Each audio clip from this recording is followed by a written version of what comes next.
What is going on, Notre Dame fans? Oh, we love texts like this that Mike Singer just got. A little interview text. Might be talking to a 5-star this afternoon, Kyle. You absolutely love to see it. A 5-star we're going to be talking about in today's show. This is the Notre Dame recruiting update with your blue and gold recruiting writers, Mike Singer and Kyle Kelly. Folks, please hit the thumbs up on this video. Subscribe to the channel for more content. This show is presented by Academy Sports and Outdoors, which carries all the gear you need from top brands, all at prices you'll love. Shopping there is more convenient than ever. They offer free assembly on in-store purchases of most bikes and grills, plus free and easy curbside pickup on academy.com orders. A Mishawaka location opening next month. So check it out, academy.com, title sponsor for the Blue and Gold YouTube channel. Kyle, it's August 21st. There ain't anything really going on to speak of in the 26 class. So if you are watching live, especially if you're watching live right now at 11 a.m. Eastern, you're a diehard Notre Dame fan. You are a diehard Notre Dame fan. If you listen to this in the podcast version and watch it back on YouTube, you are as well. I mean, you guys are the junkies. And that is a compliment. So welcome in, everyone. Kyle, do you agree with me? Yeah, I think so. And I'm wondering how many of those fans have already bought their new Notre Dame apparel with that new logo that I feel like we should replace in the bottom left corner of our Yeah, that's not going to happen. That logo not is going to happen. Big fan. So you like the new logo thing? Oh yeah. Oh yeah. Let me pull it up. It's a hot topic today on Thursday, August 21st. So anytime you have a brand replacement, you usually don't like it. Like I'm a Dolphins fan, right? I'm a big coaster guy, by the way. So so you got the old Dolphins logo and you got the new Dolphins logo. And then in the helmet there, you got the really old one, right? That's like the OG. But for me, this is what I grew up with. And this, I think, is crap. I think the new one is crap. So nostalgia is always an important thing. So maybe objectively, this sick might be better. But like, dude, the one below you, like the original, I mean, it's always going to be goated. So I don't know exactly how they like on the stadium or like any branding around camp, like logos and like different graphics and stuff. Are they just going with this now? Like I don't know. It's weird.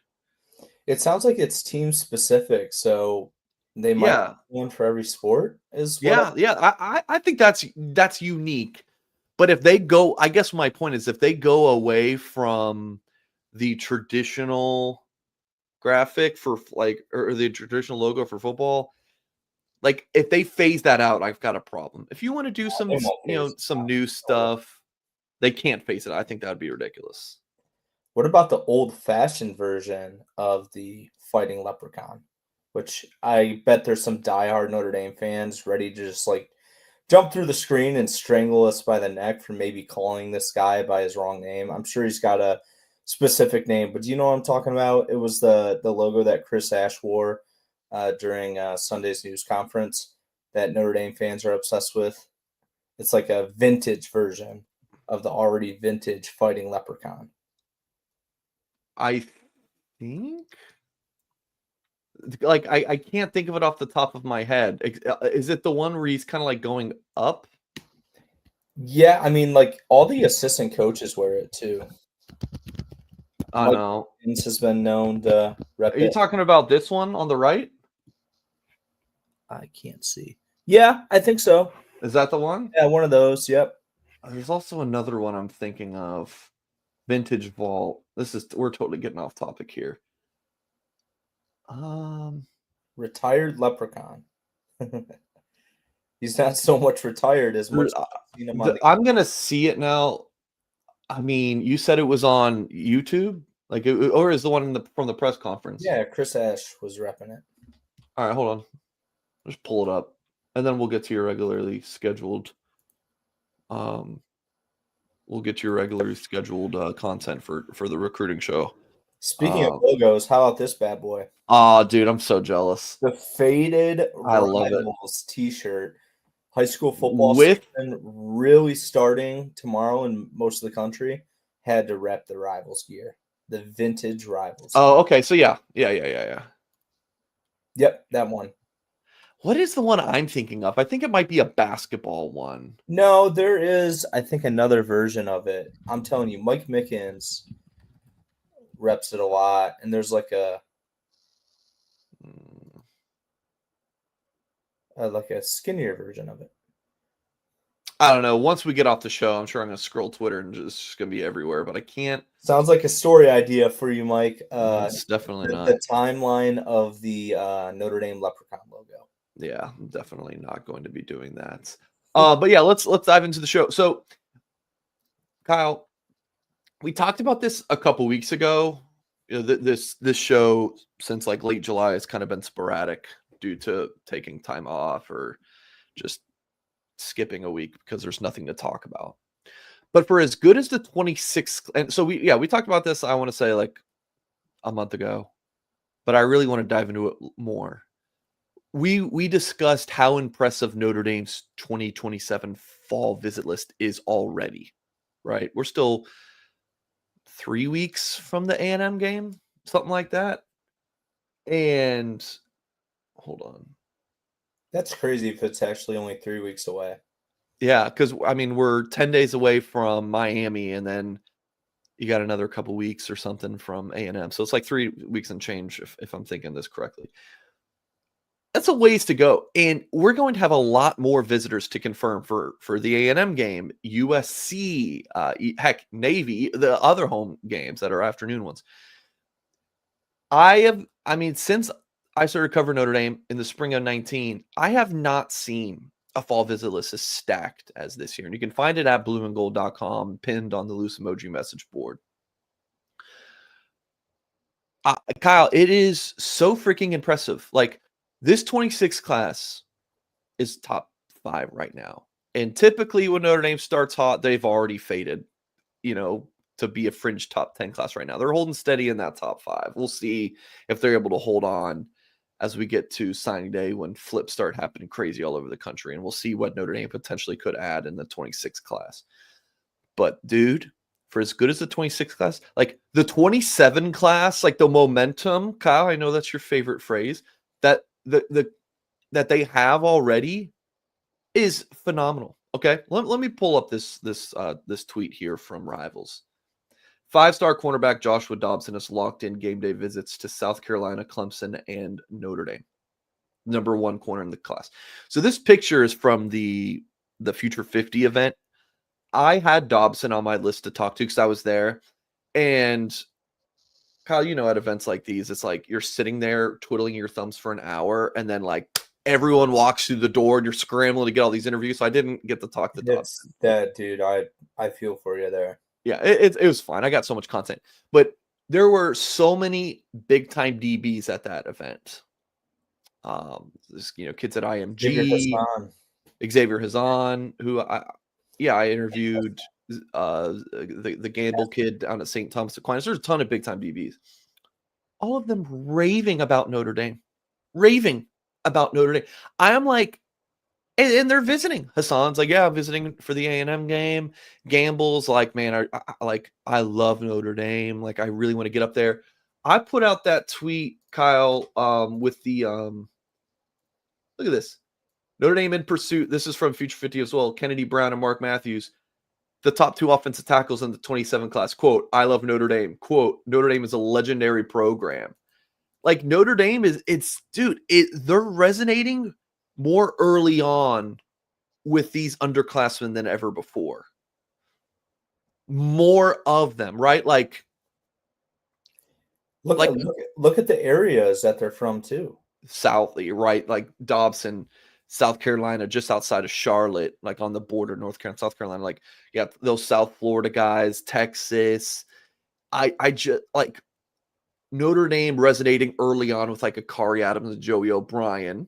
Makes sense, right?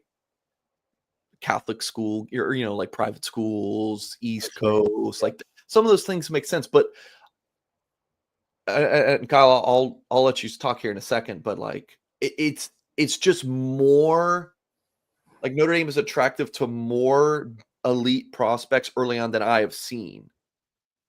And before they're like, if I talk to a recruit and I'm like, what interests you about Notre Dame? Or like what is important to you when you look for in a school, and they don't talk about academics, Notre Dame fans, and rightfully so, would say, we don't got a shot at this kid. But now kids are talking about Notre Dame because of football. That is what you want. You want to attract because of academics, but now Notre Dame is like up there with not just like as a really good team, like a top 10 team. Now these kids see Notre Dame as a top 5 national championship contender. So Notre Dame's now attractive for both, like it more so than ever. It's like a different level. Does that make sense, Kyle? It does. I crunched the numbers. Are you ready for me to share them on, I'm ready. So ready. What's that? I'm so ready. So last year, the number of 2026 class recruiting targets. So last year would have been high school juniors, the previous recruiting class. Right now we're talking about 2027. It's the same thing. The 2027 guys are going to be juniors. So last year in the 26 cycle, Notre Dame got 22 targets on campus, but only 10 of those guys made it for the Florida State game, which was Notre Dame's pretty much their marquee That recruiting. was the only night game they had, right? Yeah, yep. And that obviously turned out to be a huge flop because Florida State was terrible. And also I feel like it's kind of harder maybe later in the season to get guys on campus. I don't know. You can look at it both ways, because then again, like by then maybe some seasons are wrapped up. But anyway, 22 guys in the 26 class would have visited last season as targets, meaning that they were uncommitted to Notre Dame. And of those guys, it includes prospects like Sullivan Garvin and Devin Fitzgerald, guys who ended up getting offered after the fact once they made it to visit campus to visit. So there's going to be guys like that in the 27 cycle who show up at Notre Dame this fall who don't have a Notre Dame offer, who are going to get offered. But of the guys that Notre Dame has already offered scholarships to, there's 25 of those guys already locked in to visit Notre Dame this season. Now it doesn't really feel like a big difference, 25 versus 22, but it really is, because we're talking about this on August 21st. How many times do we find out a day or two before the game, Mike, that there's like 5 guys that we haven't heard from that are coming 100%. for a visit? Yeah, late additions. Yeah, all the time. And the other thing about this is only across 3 games this year. This is Texas A&M, this is Purdue, and USC. Last season, this was the whole home slate that only 22 uncommitted targets showed up to campus. So far, we have reported on 25 names. Already know of at least 2 or 3 guys who are trying to get to campus. Their visits just aren't 100% locked in. For that Texas A&M game on September 13th, I hope you are ready to work like hell on that Sunday, because there's going to be 15 recruiting targets already on campus, pretty much every Notre Dame commit. I sent you this disclaimer earlier this week, Mike, and I feel like I should put it here so Notre Dame fans don't freak out. Grayson McKee and Joey O'Brien, Notre Dame McHugh, sorry, I'm going to get that right one of these days. You're going to see him this weekend. That is the number one thing that you have to figure out for sure. But it's definitely McHugh. But I'd bet $1. So Grayson McHugh, Joey O'Brien from LaSalle and Philadelphia, Notre Dame's 2 of their top commits. They will not be on campus for the Texas A&M game because they have a game on Saturday, September 13th. So it's not like they're just choosing not to visit campus. They have a much more important obligation, obviously. Same thing with Kari Adams. He has a game on that Saturday. Besides those guys, I feel like most Notre Dame commits are going to be on campus. So it's going to be a very hectic weekend for us. It's going to be a very hectic season. But honestly, it's a good thing. I mean, it's good for business for us that Notre Dame's doing so well on the recruiting Yeah. trail. I mean, this is a big deal. I remember like last season feeling like some of the visitor lists were kind of lame. Like there just really wasn't a whole lot of excitement, not a whole lot for us to cover coming out of it. Yeah. That's going to be completely different this year. Yeah. One final thought on this, Mike. So much of that was due to the night game thing. Right, 100%. And Go Notre ahead. Dame's got 3 night games this year, Yeah. so that'll be cool. A&M, USC, and then Navy is a night game. And in case you're wondering who's on the broadcast for those games, I wrote a story about that yesterday. So go check that out at Blue and Gold. But my other final thought on this, Mike, is so Joshua Dobson, he is one of those guys that's already a 5-star in the 27th cycle.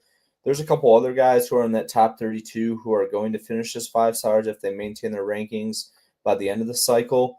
2 more of those guys are already going to be on campus. Monchon Sales, wide receiver from Indianapolis, trending toward 5-star status. And then safety from San Diego Cathedral Catholic, Honor Felave Johnson. Now, I don't know about the pronunciation, but he'll also be on campus for the Texas A&M game. So it's not just the number of recruits that are coming to campus, but also the quality of them as well.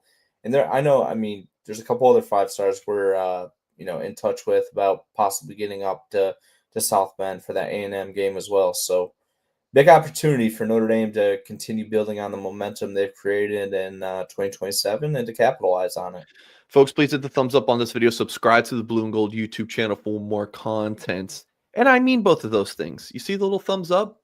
Yeah, hit it. Help support what we're doing here at Blue and Gold. And if you're somehow not subscribed to the channel, just subscribe. I think you'll usually get a notification when we go live, or our stuff will get, put in your YouTube feed more. So please subscribe. And then, of course, blueandgold.com is your home for Notre Dame football and recruiting coverage. What a fun time it is on the Blue and Gold message board. Like, we get these crazy threads, fun off-topic things, of course, reporting. It's fun and informative. So like if you like our YouTube shows, you're gonna like the board. What's up, Kyle? So you've worked at Blue and Gold for I think about 6 years now. And aside from when Blue and Gold joined On3 with the $1 for a year deal, have you ever seen this amount of growth at Blue and Gold compared to what we're having now? No, yeah. It's all, dude, it's so cool to see. I mean, Yeah. we're competing against like absolute I mean, not that Blue and Gold is not like a legendary fan site. It is the legendary fan site in Notre Dame. Yeah, but I'm saying like in other markets, like Oh yeah. Okay. like juggernaut fan sites. Like Inside Carolina is huge, like Full Quest in Tennessee, Bama Online, ironically the Wolverine in Michigan, who's our sister, I guess, fan site, if you want to say that. I mean, get to the point, Kyle. Anyway, we're right up there with the juggernauts and the fan site business. Yeah. I mean, it has been really exciting to see. Yeah, it's awesome. Yeah, the addition of Eric and Tyler James, it's been tremendous, and it's a fun team to work with. Eric and Tyler have been incredible. So great times, great vibes. Real quick. So this show we would do Friday afternoons. If you've been following the show for the past few years, we've been doing it. We move it to Thursday mornings during the season. So we did it before at 10:30. We're gonna do it at 11 this year, and then it's gonna be like a kind of like a hard stop at 11:40 because we got to get ready for Marcus Freeman's press conference at noon on Thursdays during game week. That we're not gonna have that this week, of course, but start next week. So we're moving it to Thursdays because Kyle and I travel on Fridays. Ironically, Marcus's presser I think is on Friday next week. I think. Oh, yeah, that's right. Yeah, because everything's pushed back a day. So we'll still do Thursday at 11 and next week a call. And yeah, so it's a loaded YouTube channel like for the live show lineup. We still have different recruiting videos and reaction videos and whatnot, and things that you're used to. But in terms of just the live shows, We may be announcing a new one on Sunday. Stay tuned for that. Monday nights, me and Robbie Toma. Tuesday nights, me and Tim Hyde. Wednesday, 5 p.m. Eastern time, 6-pack, me, Sobel, and Horka. Really, Sobel and Horka. I just kind of host and press buttons. Thursday, me and Kyle Kelly. Saturday, post-game show, we'll be back with me and Tim. It's loaded. So Blue and Gold is 100% the place to be, not only on the website, but also this YouTube channel. All right, let's hear from Homefield Academy. Homefield Apparel. Sorry, Homefield. No one does game day better than Homefield, the exclusive apparel sponsor of this show. And if you don't already know them, I mean, you're new here. We talk about Homefield all of the time. They're the premium collegiate apparel brand based out of Indianapolis, and they've built their name by making the most comfortable, officially licensed vintage-inspired college gear out there. We're talking hoodies, crew necks, tees, bomber jackets, hats, you name it. Yeah, they also have their can't miss kickoff 2025 campaign going on right now, and it's exactly what it sounds like, a full-blown celebration of college football season. They've got special drops lined up all month, football boxes like these. Oh man, these 2 football boxes. You got the platinum box and then just the normal football box. This yellow, I need this yellow shirt. This looks awesome. Oh man, I think I need that one. Yeah, next time I put in a home field order, that is being purchased. I mean, these are sweet. Oh man. Are you going to show the crowd here? Oh, can you guys not see No. it? Oh, dude, my bad. Look at this. Sorry, I thought I had my share screen look up. Huh. Yeah, I need that yellow shirt. Sweater is awesome. The hoodie. Sorry, guys. Oh man, Homefield. They, yeah. You guys know I've been rocking the Homefield collection for years now, where almost every single day. Love having Homefield as a sponsor.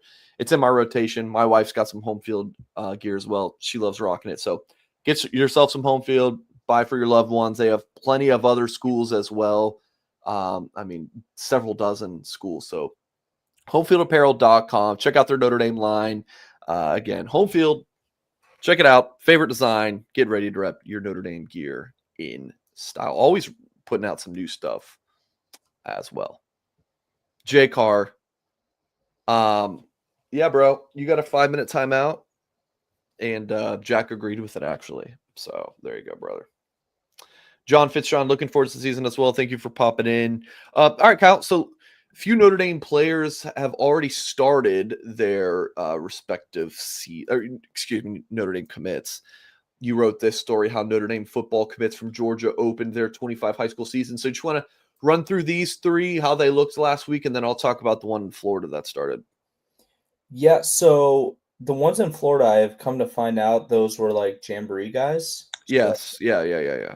So I don't like those. The outcomes of those games don't. Well, I'll talk about Grubbs, but Yes.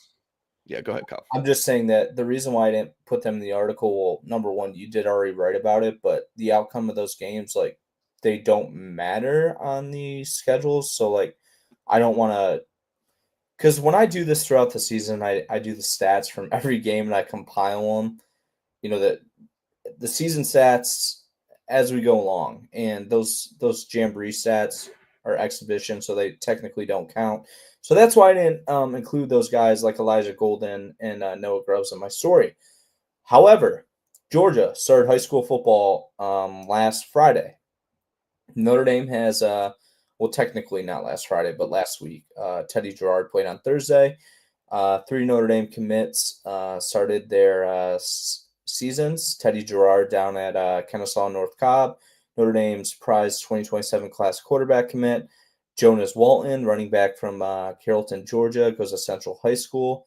And then the third one is Bubba Frazier from Savannah Benedictine Military School. So I think Jonas Walton ended up winning his game. Noah Grubbs won their game.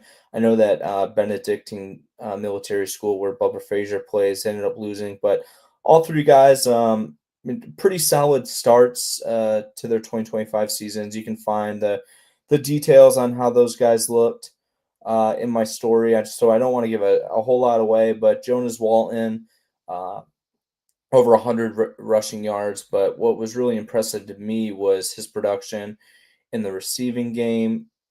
He also has a younger brother who I think is going to be a Notre Dame target in the 2028 class, and I wrote a little bit about him in that story.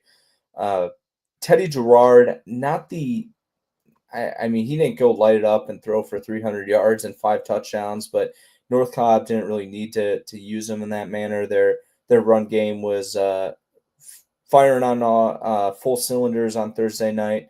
He had about 150 passing yards, did throw an interception, took a couple sacks, but some of the throws he made through the middle of the field. This one was all, dude. This throw was kind of nasty, bro. Across the body, just like the ease flick of the wrist. That throw is legit. Yes, and the thing that was frustrating when I was trying to do these stats by hand is I don't know if that pass was completed. So, anyway, you actually watched this and did the stats like that? So The stats are on Max Preps. I was not able to get Gerard's stats initially when I was working on this story earlier in the week, and I was like, well, I want to get this story up, so I'm just going to do Gerard's stats by hand. And sometimes I like doing it that way. Just I can't do that for every commit. And I can't do that in some of our busiest weeks, but like right now, this time of year, there's not a whole lot going on in recruiting. I have a little bit more extra time, so I wanted to do them by hand and also kind of watch how he played. Anyway, long story short, Teddy Gerard's offensive coordinator, Coach Queen, got me his stats a couple days ago, yesterday maybe. So I hit him up for the same thing, Kyle. Yeah. So I got Oh, his man. stats. All the stats I have in the story are accurate.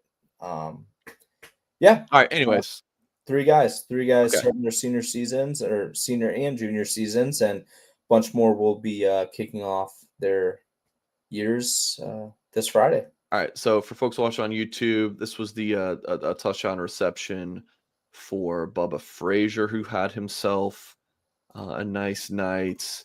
Elijah Golden had a really good game as well against St. Thomas Aquinas. And yeah, they're loaded roster. Dylan Faison had himself a punt return touchdown in that preseason kickoff classic game. Yeah, I'm expecting a monster season for Dylan Faison. Of course, the younger brother of Jordan Faison. I think I had a couple other tweets from this night.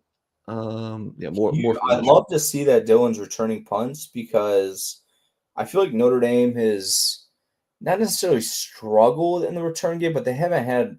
Seems like they've had some trouble, with some consistency in getting guys that can pop one off. That's why they acquired Jaden Harrison out of the transfer portal last year. And it seems like there's a little bit uncertainty of the returner situation for this season. So love the fact that Dylan Faison's proving he can do that at the high school level. Speaking of proving things at the high school level, Noah Grubbs doesn't have a whole lot more to prove. He's done everything except for win a state title, which is very difficult to do in his classification. His preseason kickoff classic game, they lost 14-9. They had 3 running back fumbles in the red zone, so that's really going to hurt your ability to score touchdowns. But I mean, he had some ridiculous throws, and like this one right here. After I saw this clip, I literally called up his offensive coordinator, who I've known for like a decade plus, and he said, like, dude, this throw right here is like an NFL throw. Like, look at the separation right here. There is literally none. Let's pause it when Grubbs starts his motion. He is like his receiver number 4 here has just started his break, right? Just started it. and he rips it. No, like perfect coverage. I mean, that's an incredible ball. This is very impressive. I think like that one right there is like the same looking play and another incredible ball. But like I think a lot of the I don't want to say doubters or criticism, but like the rankings people and talking about Grubbs, like aren't thrilled. I don't really know the right words to use here, but they want to see more of him outside the pocket. And he definitely showed that off in this game. He worked on his athleticism and speed and all that in the offseason, and he was very, very good outside the pocket making plays. So I can't wait to see what he does this season. And just like will these like he dropped across the board in the rankings. Like he's in the Rivals Industry ranking, which weighs the websites equally. He's like 257 now nationally, number 19 quarterback. Like I think he might be just too good this season to not move up. Like if he does this season what he did in this game against Oviedo, even it was a loss, they put up 9 points. Some of what he did was incredible. And I think if he gets the completion percentage up as well, over 60%, which his high school offensive coordinator was like, yeah, it's because we take shots. Like we don't dink and dunk a lot.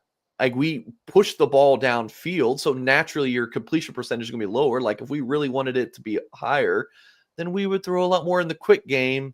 But I mean, yes, do you see some bubbles and screens? Yes. But like they push the ball downfield a lot. So that's Noah Grubbs, who Grubbs is up there for the recruit I've seen the most in a single recruiting cycle. Like I've seen Grubbs probably a dozen times now in person. So Deion Colsey was another I saw so much. Jaden Thomas, but Grubbs is getting up there. I love quarterbacks, right? I love going to see quarterback recruits. So there you go. Kind That of was that. for me with CJ Carr. I've seen him a bunch. That's why we were talking last night in the staff group chat. I'm heading to Miami. Week 1. I'm going to see Gotta see your CJ boy. Carr make his first Notre Dame start and cover that. I mean, I've covered him for a long time, so it'd be kind of cool to see that come full circle. And I kind of feel like I know what to expect, but also don't. So we'll see what happens. Give me 1 second, Kyle.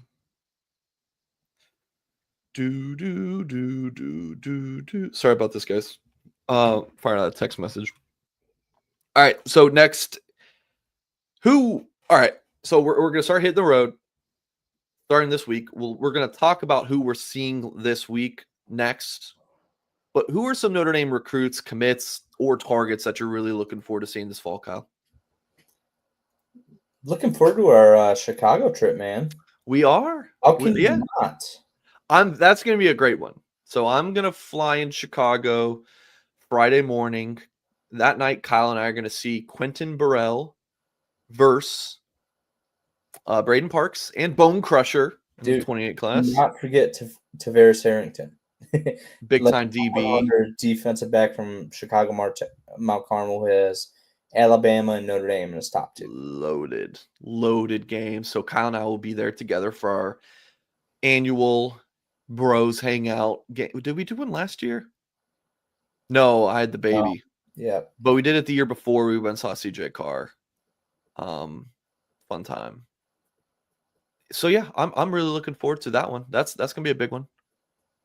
Like it's worth having 2 of us there with all of the guys that are gonna be on that field. There's so many 28s on that roster too that have already been offered by Notre Dame, which is a big deal because they don't offer 28s until Pot of Gold Day unless you're like exceptional. Yeah. And these guys are exceptional. And I promise you, there's at least 2 guys that are going to be on that field who don't have an offer, who I'm pretty sure are going to get offered. Yeah. So, and anytime Notre Dame offers kids from those schools, I mean, right away, Notre Dame's going to be in their top group. So, Kyle, do you want to comment on this?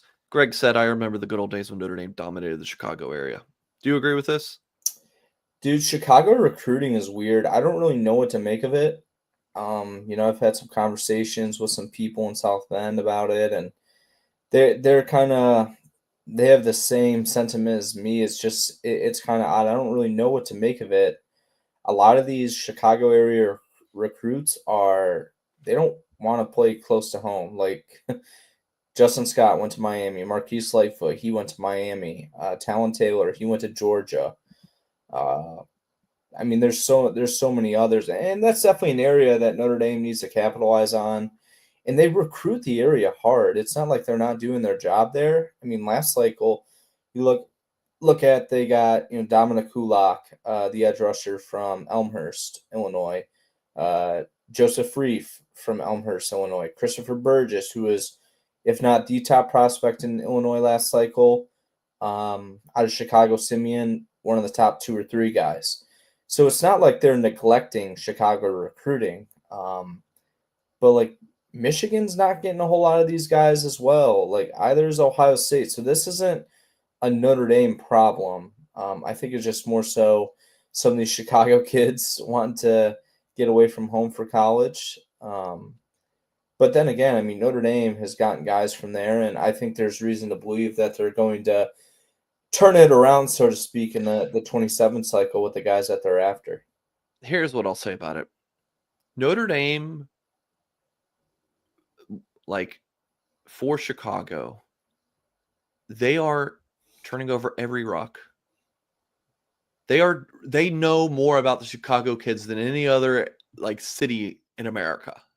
Like they're very aware that there are a lot of good high school football players in Chicago, and that is their home recruiting base. Like if you're gonna have a home recruiting base, that's it, right? Like what's Miami's recruiting base? Broward Dade, right? Like what is Georgia's? Atlanta, right? It's like what is USC's? LA. If like Notre Dame doesn't really have one like stone's throw away from campus, not a lot of amazing high school football players from this side in the 574. So it's Chicago. That's what it is. So they're very much going in Chicago and looking at all the players. So maybe some are ranked high, but Notre Dame is like, we can get better players elsewhere. They're going to do that. You don't want them to sign just a bunch of Chicago players just to make Greg Wasserman happy. It's like you're just not going to do that. I'm sorry, Greg. Like there are some Chicago guys they want and don't get. There's some Chicago guys they don't offer. It just kind of is what it is. I think this is a nothing burger in my opinion. Like they are going to, all I would ask for Notre Dame in Chicago is to do as much homework on those guys as possible. And Kyle, they do, right? Like if they're coming, like let's say they're on the road for a week, right? It's spring eval period. It's a bye week, whatever. It's the winter recruiting period. If they've been on the road all week and then it's Friday, what do they all do? They like all go locally, right? They'll go in Indy. They'll send like 6 guys in Chicago. Like Notre Dame they send so many coaches to Chicago, all of the top high schools. So like they're doing their homework in Chicago. That's all you can ask for. That's my take. And I don't think they have any in 26, right? Well, let me clarify something because I kind of feel like an idiot now. Michigan, as I've come to find out, I was just looking at where some of the top prospects from Chicago, or it's Illinois, and I feel like a lot of these guys are Chicago area. Michigan actually cleans up in Chicago, so got to give credit where credit is due. And Wolverines have been, pretty impressive in that area. So maybe that's a story idea down the road why Michigan has been successful in No, Chicago. we're not going to write it. But well, the other thing is Notre Dame hasn't offered a lot of those guys. Yeah. And I mean, I don't know why Notre Dame hasn't offered, but I mean, they have their reasons, I'm sure. yeah. There's some, but like there's academic reasons. If you can get better players, then get better players like that. So let me make a side comment here that even though that Notre Dame or Michigan's signing more prospects from Chicago area than Notre Dame, they're not beating Notre Dame for anyone in Chicago, it seems like. I don't really know of any guys they've lost. I mean, like Nate Marshall had a Notre Dame offer from Fenwick, but Notre Dame pretty much stopped recruiting him after his sophomore year. Yeah. Of course, Notre Dame went head-to-head and beat Michigan for Chris Burgess. the 26 class, Mikael Blade is a different discussion for a different day. We've talked about that one at length, but that's the only commit for Michigan and Chicago in 26, I believe. Um, but yeah, who else, Kyle? Who else are you looking forward to see this fall? I should have thought about this more before you posed the question, but I know the Chicago trip, also Texas trip. That's gonna be huge for me. I'm gonna go see Tiki Hola and Caden Finley. I know those are some of the guys in your neck of the woods, but I'll be down there to check those guys out. So I'm looking forward to that. I'm going to be at a lot of Preston Frizel's games this fall, being that Toledo or Central Catholic is pretty much in my backyard. I live in, maybe I shouldn't disclose where I exactly live. I don't know. I live about 20 minutes away from Toledo Central Catholic. So, Henry is cool. Is going to find where you live and demand tight end updates. He's going to just stand outside your door or your house with the radio and demand updates. So, for me, and this kind of goes into our next topic. What are your travel plans? We'll always end the show talk about travel plans, where we're going. I'm seeing Grubbs this week, and then so I'm super fired up about that. Grubbs is playing against Miami Norland, a annual top team in South Florida. They're coming to Lake Mary, so that's like a non-conference, non-district game for Grubbs and Lake Mary. They have a brutally tough schedule out of conference, so yeah, it's gonna be a test for Grubbs. I feel like I'm going to learn a lot about Grubbs on Friday and how he's taking his game to the next level, or potentially not. But I don't think it's going to be like a pretty game for Grubbs. But I just can't wait to see how he gets outside the pocket, how he battles through adversity, and some of those things. I'm excited, and I'm not going to go anywhere next weekend. I was going to go to Charlotte, but that trip fell through, and I'm going to the Miami Notre Dame game, so I'm just going to not see anyone that weekend. And then Teddy Gerard on September 5th to see him play. I'm really fired up about. Kyle, you mentioned the Chicago trip. That's going to be an awesome one. Planning on seeing Julius Jones and St. Thomas Aquinas in the fall. But yeah, I would say the Chicago one. Oh, I got a back-to-back in Florida, seeing Dylan Faison and Elijah Golden in October. We love the back-to-backs where you can see a kid. You can go to a state and see someone Thursday and Friday. That one's going to be sweet, so really looking forward to that. But yeah, I would say the Chicago trip's my number one, but also quarterbacks. I got seeing Grubbs and Teddy Gerard in the span of 3 weeks is going to be pretty sweet. Kyle, anything else before we close the show today? I'm heading to Pittsburgh tomorrow. Yeah, that's right. You are. Yeah. Yeah, so some sort of Pennsylvania kickoff classic in Philadelphia area. LaSalle College is making the cross-state trip to play Pittsburgh powerhouse Central Catholic. So I'll see The Joey Heinisch O'Brien. school. What's that? Oh yeah, Heinisch. Yep. Yeah, and Dan Marino. Yep. Mm-hmm. So I will be seeing those guys, Joey O'Brien and Grayson McHugh. Then the next day, come on spell at I think McKees Sport. Is that how you say it? Sure. Where he goes to high school, Pittsburgh area recruit. So I'll be there. Mick Walker from Letterman Row will be there. I think Ethan McDowell from the Wolverine will be there. So cool. The Rivals folks are going to be well represented. All right.